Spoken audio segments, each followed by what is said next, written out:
Olá a todos, eu me chamo Cláudio Lencesa, sou professor no Instituto de Física da UFRJ e em 1997 nós começamos a colaboração alfa com um grupo de físicos que fazia aprisionamento de antiprótons no CERN. E o objetivo era estudar o anti-hidrogênio, como eu tinha acabado de fazer medidas com hidrogênio lá no meu doutorado no MIT. E desde então a gente aprendeu, na época não existia antihidrogênio, então a gente aprendeu a formar o antihidrogênio a partir de antiprótons do CERN e pósitrons de uma fonte radioativa.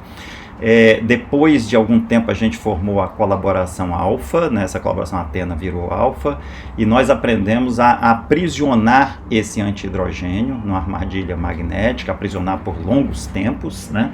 Fizemos diversas medidas de micro-ondas da estrutura hiperfina, fizemos medida de nulidade da carga do antiátomo, e depois de muito tempo a gente finalmente conseguiu fazer o nosso objetivo inicial, né, que era fazer a primeira espectroscopia a laser do antiátomo.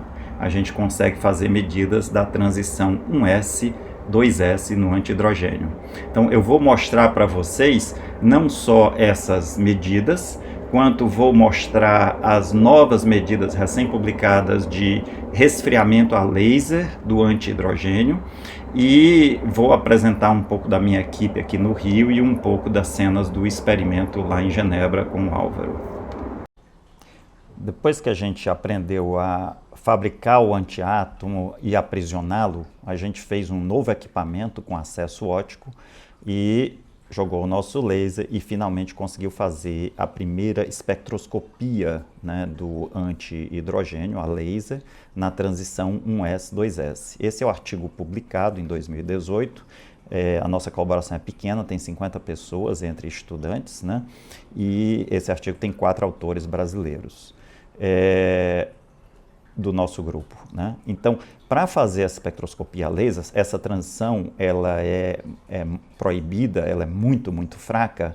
Não existe laser que tenha potência suficiente para excitar essa transição, laser comercial. Então a gente construiu uma cavidade ótica que é formada de 2 espelhos nas 2 extremidades do experimento. Então o laser entra e a gente tem que manter essa cavidade ótica, a distância entre os espelhos fixa a uma fração ínfima do comprimento de onda da luz, que é a luz no ultravioleta. Então, para isso, a gente precisa de elementos e um servoloop para manter essa cavidade, né, estável.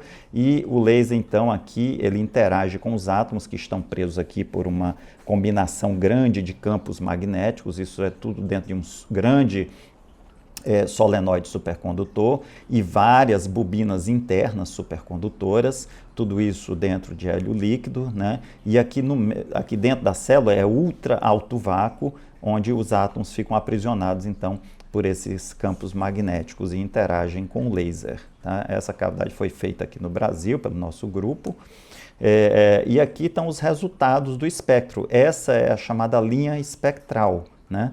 Nós estamos excitando a transição 1s, 2s do átomo, porque esses átomos ficam presos aqui, eles continuariam presos na armadilha nesse estado, mas eles podem ser fotoionizados por mais um fóton do mesmo laser, ou eles podem, ao decair, flipar o spin e ser expulsos da armadilha. Então a gente tem 2 tipos de detecção, um chamado de aparecer e outro de desaparecer, e essa curva, né, registra a excitação do antiátomo em função da frequência do laser, quando a gente varia a frequência do laser. Aqui embaixo tem a medida do antihidrogênio, que é esse 2,466,061,103,079,4, mais ou menos 5,4 kHz. É a medida dessa transição do antihidrogênio. E uma acurácia de 2 partes, né, uma precisão de 2 partes em 10 a 12, né? É a medida mais precisa já feita sobre a antimatéria, tá? Foi a nossa primeira medida e já é a mais precisa, que tem várias outras medidas de comparação, do fator G-2, por exemplo, de elétron-pósitron, de próton-antipróton, fator de carga sobre massa e outras medidas, tá? E aqui, se a gente pega a frequência acima, a gente pega as medidas, por exemplo, do professor Ted Hench, na Alemanha, que é um laureado Nobel, que faz medidas com hidrogênio, e se a gente extrapola as medidas que ele faz com hidrogênio em baixos campos para os campos magnéticos que nós temos na armadilha, nós chegaríamos nesse valor para o hidrogênio. Então, por enquanto, as medidas entre hidrogênio e antihidrogênio dão idênticas, tá? Bom, se a gente pega agora esse resultado do alfa e coloca aqui os resultados que eu obtive no MIT com átomos a 400 microkelvin, átomos de hidrogênio, no caso do alfa, a energia média é 300 milikelvin por enquanto, né, nessas medidas, a gente vê que a curva lá que eu obtive com hidrogênio no MIT é muito mais fina, ou seja, eu conseguiria obter uma precisão muito maior do que a atual com antihidrogênio. Então isso mostra que nós temos ainda, né, espaço para melhorias, tá certo? Por algumas ordens de grandeza, tá? E uma das coisas importantes é resfriar mais esse antiátomo. E isso foi o motivo de um artigo recente, foi publicado na capa da Nature agora em abril, que é o resfriamento a laser desses antiátomos. E isso é um feito realmente extraordinário, não só porque esse laser em Lyman alpha é muito difícil de fazer, é um laser complicado, é ultravioleta de vácuo, né, 121 nanômetros, e ele não propaga no ar, tem que ser feito lá lá da armadilha. Segundo, porque o nosso acesso óptico é só ao longo de um eixo. Então, no resfriamento típico a laser, o átomo tem laser vindo de 2 lados ou dos 6 lados, né, em 3 dimensões. De forma que quando o laser é colocado abaixo da ressonância, de forma que pelo efeito Doppler, quando o átomo viaja na direção do laser, ele tem a tendência de absorver mais fótons na direção em que ele está viajando, quer dizer, do laser que está vindo na direção dele. E, portanto, ele ganha uma energia de recuo contra a velocidade, ele ganha uma força de atrito, digamos assim, uma força que é inversamente proporcional à velocidade dele, né, em sinal, né? Só que no nosso caso, nós só temos o laser vindo de uma direção. Então isso significa que a gente só consegue resfriar, e esse laser é pulsado, né? A gente só consegue resfriar quando os átomos estão indo naquela direção. E a gente está resfriando em uma dimensão.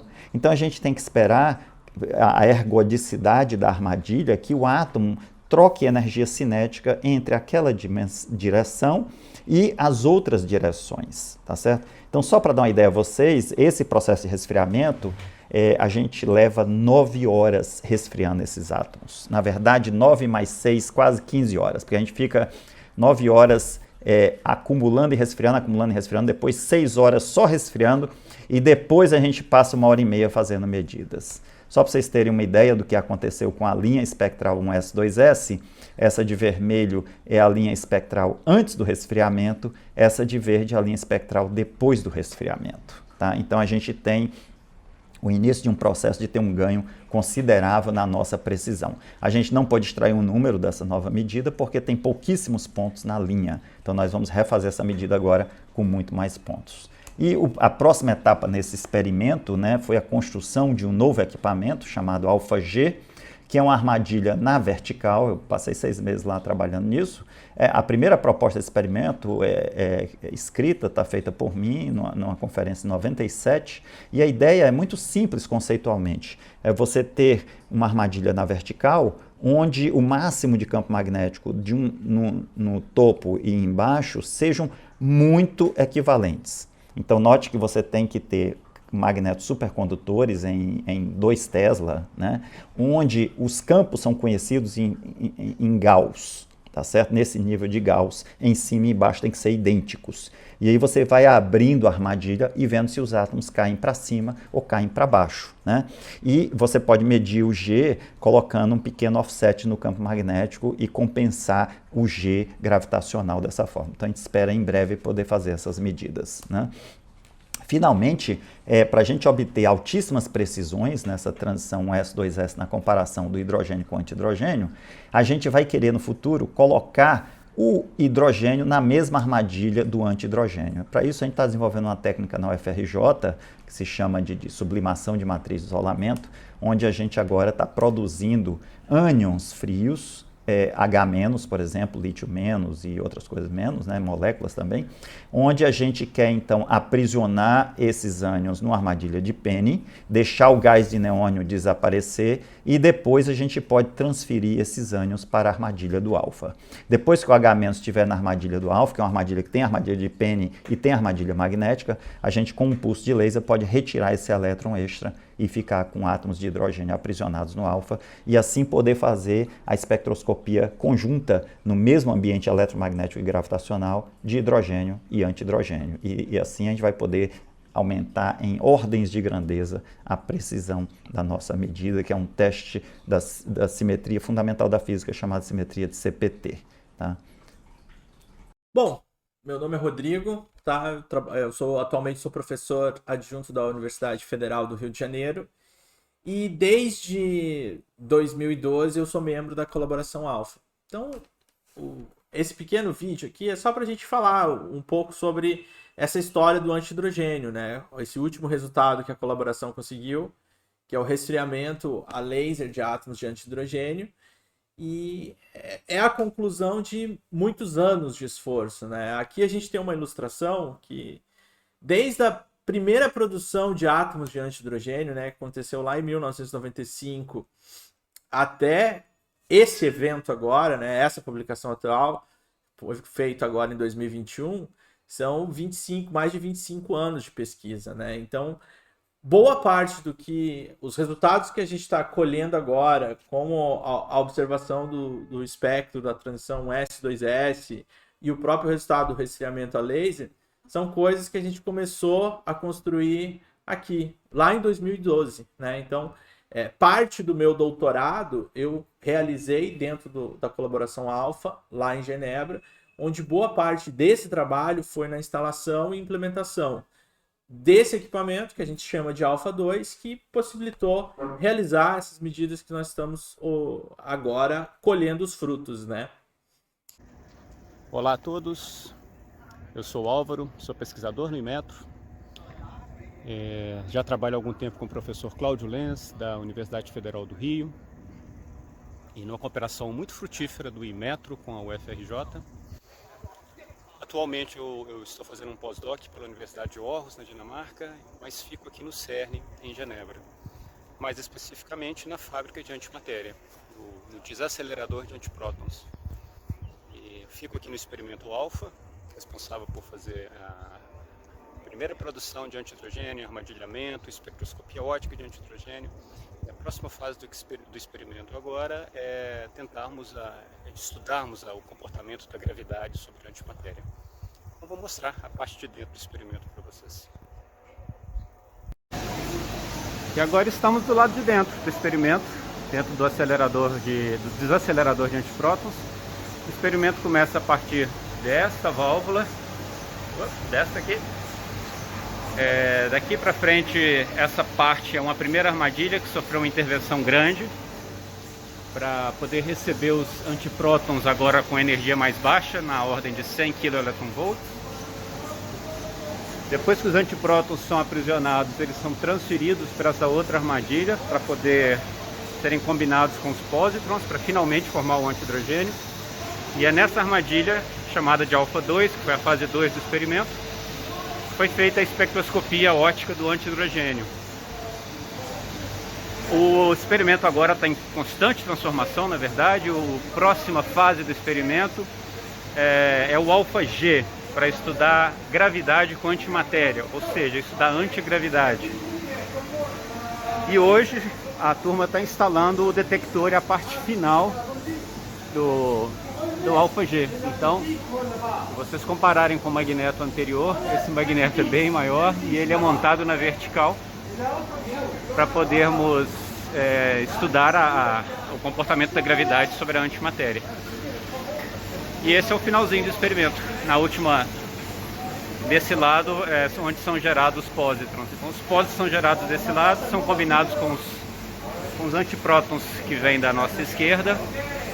E nessa fase agora a ideia é gerar o antihidrogênio nessa armadilha, aprisioná-lo e soltá-lo para ver o que acontece, né? Vamos ver se a antimatéria cai para baixo ou cai para cima. Um abraço a todos. Tchau.